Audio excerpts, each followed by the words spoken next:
Very good morning to all of you, my dear students. Most welcome in this second video where we had started to read Nazism and the rise of Hitler. So, in this video, we will read about some topics and some terms that you should know before going to the chapter. So, first, that is allies and axis powers.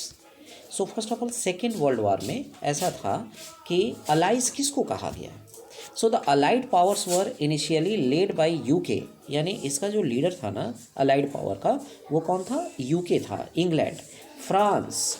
In 1941 they were joined bye USSR, जिसको रसिया बोलते थे उस समय, United जो मतलब कि एक संयुक्त राज्य अमेरिका बोलते, ये रसिया बोलते थे उसको, और यूएसए। यानी अलाइज में ये जो देश थे, लंदन था यानी यूके, यूनाइटेड किंगडम, फ्रांस, और 1941 में इसमें रसिया और यूएसए ये भी आकर जुड़ गए। इनको कहा गया allies power. Okay, axis power कौन थे? एक्सिस पावर में जर्मनी, इटली एंड जापान, है ना। तो ये सेकेंड वर्ल्ड वॉर में जो पूरा विश्व जो था, almost whole world was divided into two parts. First, that was the Allies, and in Allies, which countries were there?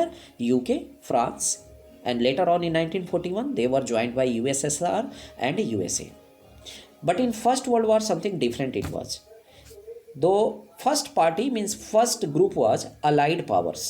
So Allied powers were containing Great Britain, France, Russia, Italy, Romania, Japan, and United States. So in First World War, ये जो Allied powers थे उसमें great Britain था, France था, Russia था, Italy, Romania, Japan and United States थे। और जो सेंट्रल पावर्स थे स्टूडेंट्स, उसमें Germany, Austria, Hungary, Bulgaria and the Ottoman Empire, जिसके बारे में 10th में आप डिटेल्ड में पढ़ोगे कि ऑटोमन एम्पायर, जिसको तुर्क साम्राज्य भी बोलते हैं, कभी ये दुनिया का सबसे बड़ा साम्राज्य और काफ़ी समय तक चलने वाला साम्राज्य रहा था।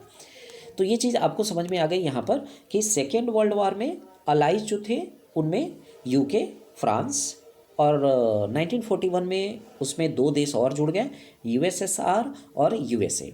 जबकि एक्सिस पावर्स जो थे, axis powers Germany, Italy and Japan हुआ करते थे। जब फर्स्ट वर्ल्ड वॉर की बात करेंगे स्टूडेंट्स, तो उसमें अलाइड पावर्स में Great Britain, France, Russia, Italy, Romania, Japan and United States थे। जबकि सेंट्रल पावर्स की बात करेंगे तो उसमें जर्मनी, ऑस्ट्रिया, हंगरी, बुल्गारिया और ऑटोमन एम्पायर थे।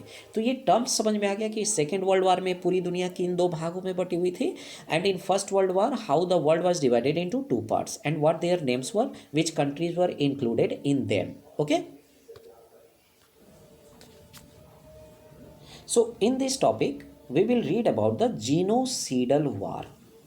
ये काफ़ी समझने वाला एक टॉपिक है स्टूडेंट्स। जीनोसिडल मीन्स होता है जैविक लड़ाई, जहाँ पर जो व्यक्ति होता है ना, वो एक व्यक्ति दूसरे व्यक्ति का क्या बन जाता है? दुश्मन बन जाता है, जिसको हम लोग जीनोसिडल वार बोलते हैं। और इसमें मानवता की हत्या की जाती है, जैसा कि जर्मनी में हुआ, और ये काफ़ी दुखद भी था। तो जीनोसिडल एक्चुअली है क्या? इस टर्म्स को ज़रा सा समझने का प्रयास करते हैं। Killing on large scale leading to destruction of large sections of people, यानी एक बड़े पैमाने पे लोगों को नुकसान पहुंचाना और उनको मारना, इसको जीनोसिडल कहा जाता है। और कैसे लोगों को मारा जाता है, उस चीज़ को हम लोग अगले टॉपिक में, अगले पॉइंट्स में देखने का प्रयास करते हैं, क्योंकि ये सबसे ज़्यादा जो जीनोसिडल वार जिसकी चर्चा हम यहाँ कर रहे हैं, ये हुआ था किसमें? जर्मनी में। So under the shadow of second world war, second world war के तहत जर्मनी हैड किल्ड 6 मिलियन जीव जो एक स्पीसीज़ है वहाँ पर लोगों की, तो लगभग 6 मिलियन जो जीव थे उनको मार डाला।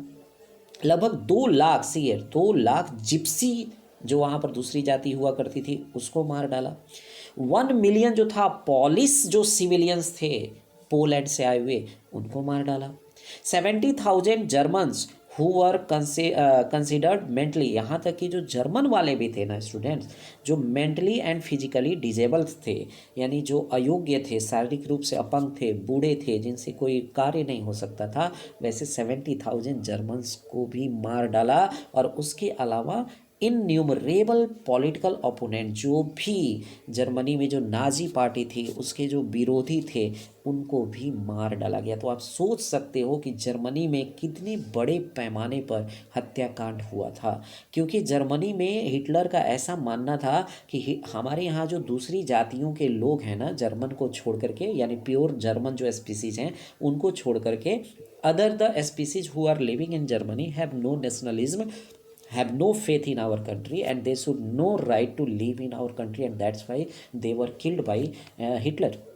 So this was genocidal war. शायद समझ में आ रहा होगा आपको कि हम अपने देश में जब खास जाति के लोगों को ही चाहते हैं कि वो रहें, और बाकी जो मिश्रित जातियां हैं, मिक्स्ड जो स्पीसीज हैं who are living in our country, if you want to remove them from our country and we start to killing them, then this is known as genocidal war.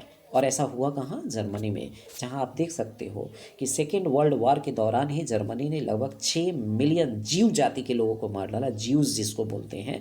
7 lakhs of gypsies were killed, 1 million Poland means polish civilians were killed, 70,000 disabled German people also were killed, and innumerable political opponents who were in opposition of Nazi party were killed brutally. सोच सकते हो student क्या हालात रहे होंगे कितना बड़ा डर का माहौल रहा होगा वहाँ जर्मनी में सेकेंड वर्ल्ड वार के दौरान। जो दूसरी जाति के लोग होंगे कैसे वो डर के रह रहे होंगे, कैसे उन्हें लगता होगा कि कब मौत हमारे सामने आ जाए, क्या कंडीशन था, ये चीज़ जानना है। Nazis devised an unprecedented means of killing people. Unprecedented means का मतलब होता है बिना मतलब का, जिसका कोई उद्देश्य नहीं है, एक फालतू का उद्देश्य था। It was the false sentiment of Hitler. उसको लगता था कि हम ऐसे लोगों को अपने देश से मार के हम जो लोग बचेंगे उनमें हम नेशनलिज्म का सेंटिमेंट भर सकेंगे, वो हमारे देश से प्यार करेंगे। कितना गलत बात है ना ये। तो कोई उसके पास उद्देश्य नहीं था लोगों को मारने का। That is by gassing them in various killing centres like Auschwitz, the Nuremberg tribunal, जो सेकेंड वर्ल्ड वार के बाद जो कोर्ट बना है ना, Nuremberg tribunal sentences only 11 leading Nazis to death. फिर भी मात्र 12 लोगों को मौत की सज़ा दी गई है ना, and many other were imprisoned for life, और उसमें से बहुतों को आजीवन कारावास की सज़ा दी गई, क्योंकि ट्रिब्यूनल कोर्ट ने इसको प्रूव किया। It was proved by tribunal court that it is the killing of humanity. It is against humanity. Each and everybody has given birth by God. Nobody has right to take it away for their political means. And even Germany, Hitler, Nazi party, that was very, very cruel party in the leadership of Germany, killed so many people, and that's why in history it is termed as genocidal war, students. So I hope these terms you have understood very well.